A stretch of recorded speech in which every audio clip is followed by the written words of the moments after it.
RS brothers లో ఆషాఢం KG sale మళ్ళీ మొదలైంది. మరెన్నో క్రేజీ ఆఫర్స్ ఖైదీ చేయండి ఆర్ఎస్ బ్రదర్స్.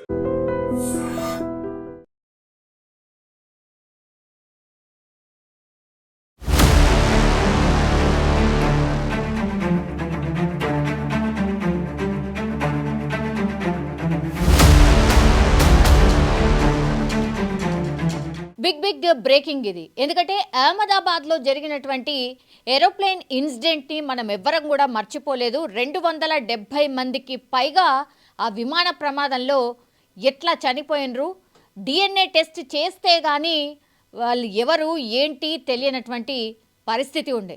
సో మళ్ళా ఎన్ని ఇన్సిడెంట్స్ అయినాయో, ఒకదానికేమో ఇంజన్ ఫెయిల్యూర్ అని, ఇంకొకటేమో టెక్నికల్ ఫెయిల్యూర్ అని, ఇట్లా చాలా విమానాల్ని ఎమర్జెన్సీ ల్యాండింగ్ రోజుకి మినిమం ఒక్కటన్నా చేస్తున్న సిచ్యువేషన్ ఇప్పటికీ కూడా కనిపిస్తుంది.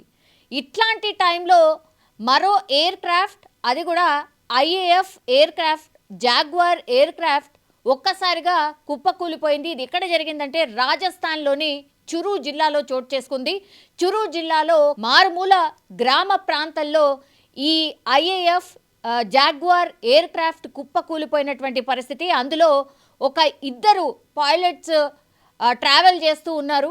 మరి ఏం జరిగింది ఏంటి అనేది తెలియదు, కానీ ఒక్కసారిగా ఆ శకలాల్ని మనం స్పష్టంగా చూడొచ్చు. అక్కడ గ్రామంలో పంట పొలాల మధ్యలో రాజస్థాన్లోని చురు జిల్లాలో ఒక్కసారిగా పడిపోయినటువంటి పరిస్థితి. అండ్ చాలా చిన్న చిన్న ముక్కలు కూడా మనకు కనిపిస్తున్నాయి. అంటే ఇది ఎంత పెద్ద బ్లాస్టో మనకు అర్థమవుతోంది. ఇప్పుడు ఈ IAF జాగ్వార్ ఎయిర్ క్రాఫ్ట్ యొక్క స్పెషాలిటీ ఏంటంటే చాలా అంటే కింది నుంచి ఇది వెళ్తుంది. అట్లాగే ఇది ఒక యుద్ధ విమానం కూడా కావడం, అట్లాగే ఏదైనా అంటే యుద్ధంలో ఖచ్చితంగా వాడేటటువంటి ఎయిర్ క్రాఫ్ట్ ఇది అన్నటువంటి ఇన్ఫర్మేషన్ కూడా మనకైతే అందుతోంది.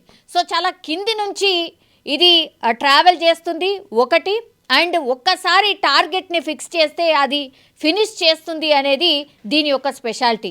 ఈ మధ్యకాలంలో మనకు తెలుసు ఇండియా పాకిస్తాన్ యుద్ధ వాతావరణం ఉన్నటువంటి సిచ్యువేషన్స్లో చాలా ఎయిర్ క్రాఫ్ట్లని మనం యూస్ చేసాం. ఇంకోటి ఏంటంటే ఆ టైంలో యూస్ చేసినటువంటి ఎయిర్ క్రాఫ్ట్ యొక్క స్పెషాలిటీస్ ఏంటి, ఏమేమి యూస్ చేసాం, ఏవేవి కుప్పకూలిపోయినాయి, ఇట్లాంటి వార్తలు రకరకాలుగా వచ్చాయి. అయితే ఇప్పుడు యుద్ధానికి సిద్ధమవుతున్నటువంటి టైంలో కొన్ని ఎయిర్ క్రాఫ్ట్లని ఈ యుద్ధానికి సన్నద్ధమవుతున్నటువంటి టైంలో ఈ పైలట్లు ఎవరైతే ట్రైనప్ అయి ఉంటారో ఈ ట్రైనప్ చేయడానికని యూస్ చేసే ఎయిర్ క్రాఫ్ట్ అనేసి కూడా మనకైతే ఇన్ఫర్మేషన్ అందుతోంది. IAF జాగ్వార్ ఎయిర్ క్రాఫ్ట్ ఇది పైలట్కి సంబంధించి శిక్షణ కూడా ఇచ్చే విమానంగా చెప్తూ ఉన్నారు. కానీ దీంట్లో మరి సాంకేతిక సమస్య ఏమొచ్చింది, 2016, 17, 18, 19 వరుసగా ఈ 4 సంవత్సరాల్లో ఈ ఎయిర్ క్రాఫ్ట్కి సంబంధించి సాంకేతిక సమస్యలు వచ్చాయనేది, అండ్ ఇట్లనే ఈ ఎయిర్ క్రాఫ్ట్ ఒకసారేమో ఇంజన్ ఫెయిల్యూర్ అయి పూర్తిగా కుప్పకూలిపోయింది. అప్పుడు పైలట్లు మాత్రం రెస్క్యూ అయిపోయినారు, అంటే బయటకు వచ్చేసిండ్రు, పారాషూట్ ద్వారా బయటకు వచ్చినటువంటి పరిస్థితి. ఇంకోసారేమో ఇంజన్ ఫెయిల్యూర్ అంటే మధ్యలో అయినటువంటి పరిస్థితుల్లో అప్పుడు కూడా పైలట్లు అయితే ఎస్కేప్ అయ్యారు. కానీ ఈ పర్టికులర్ ఇన్సిడెంట్లో ఇప్పుడు ఈరోజు రాజస్థాన్లో మనం ఏవైతే ఈ విమానానికి సంబంధించిన ఈ ఎయిర్ క్రాఫ్ట్కి సంబంధించిన శకలాలు మనం ఏవైతే చూస్తూ ఉన్నామో పూర్తిగా ఒక్కసారిగా బ్లాస్ట్ అయిపోయింది. చాలా పెద్ద శబ్దం వచ్చింది, అండ్ ఈ శకలాలు కూడా పూర్తిగా స్ప్రెడ్ అయిపోయి పడిపోయినటువంటి పరిస్థితి.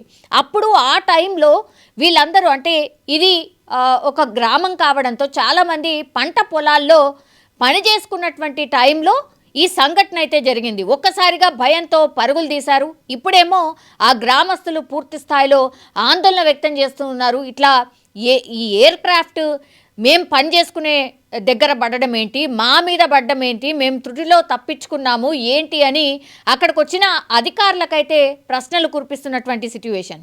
ఇంకోటి ఏంటంటే ఇప్పుడు ఈ శకలాల్ని మనం గమనిస్తే గనక ఇంతకు ముందు ఈ air craft IAF jaguar air craft సాంకేతిక సమస్యలు గతంలో కూడా వచ్చినాయి, కానీ ఈ పైలట్లు మాత్రం రెస్క్యూ అయి బయటకు వచ్చేసిండ్రు. ఎప్పుడు కూడా ప్రాణ నష్టం జరగలేదు. ఫర్ ద ఫస్ట్ టైం ఇప్పుడు ఈ ఎయిర్ క్రాఫ్ట్ బ్లాస్ట్ అయిన విధానం కావచ్చు, ఆ తర్వాత ఇద్దరు పైలట్లలో ఒక పైలట్ ఆల్రెడీ ఆ పైలట్ సీట్లో ఉన్నతను ఉన్నలాగానే అట్లనే పూర్తిగా బాడీ గుర్తుపట్టరానంతగా పరిస్థితి ఉంది అనేది ప్రత్యక్ష సాక్షులు చెప్తున్నారు. ఇంకొకళ్ళేమో బయటికి పడిపోయారు, కానీ పూర్తిగా రక్తసిక్తం అయిపోయాడు, చాలా ఎమర్జెన్సీ సిచ్యువేషన్లో ఉన్నాడు.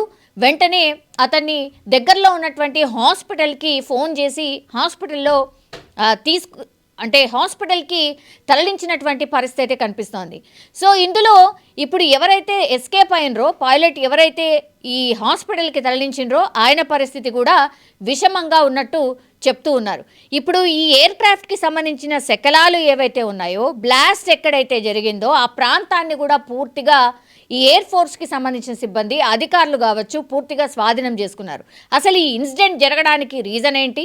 గతంలో ఎప్పుడు కూడా ఇట్లా పైలట్లు మరణించిన సందర్భం లేదు. అండ్ ఇంత పెద్ద బ్లాస్ట్ జరిగి అసలు విమాన శకలాలు కనబడకుండా అసలు దూరంగా చిన్న చిన్న ముక్కలుగా పడిపోవడం ఏంటి? అసలు లోపం ఎక్కడుంది? రీజన్ ఏంటి?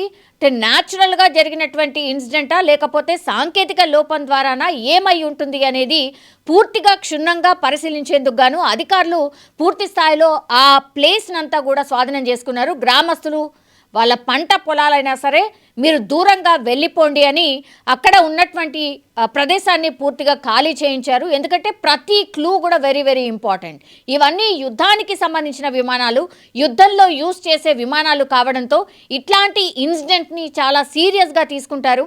అండ్ ఇంకోటి ఏంటంటే అసలు ఏం జరిగింది అనేది తెలుసుకున్న తర్వాత మరి ఇవి అసలు యుద్ధంలో వినియోగించే విమానాలా కాదా, వివి అప్గ్రేడ్ అయిన విమానాలా కాదా, లేకపోతే నెక్స్ట్ అసలు ఫర్దర్గా వీటిని వినియోగించాలా లేదా, ఇట్లాంటి చాలా క్వశ్చన్స్ అయితే రేజ్ అవుతున్నాయి. సో రాజస్థాన్ చురు దగ్గర ఒక్కసారిగా ఈ ఎయిర్ క్రాఫ్ట్ కుప్పకూలడంతో మరోసారి ఏం జరుగుతోంది, మరోసారి ఈ ఏరోప్లేన్లకు సంబంధించిన విషయం మరోసారి వెలుగులోకి వచ్చింది అనుకోవచ్చు. ఆర్ ఏరోప్లేన్ ఇన్సిడెంట్స్ ఇట్లా వరుసగా ఎందుకు జరుగుతున్నాయనే క్వశ్చన్ మాత్రం పెద్ద ఎత్తున రేజ్ అవుతోంది.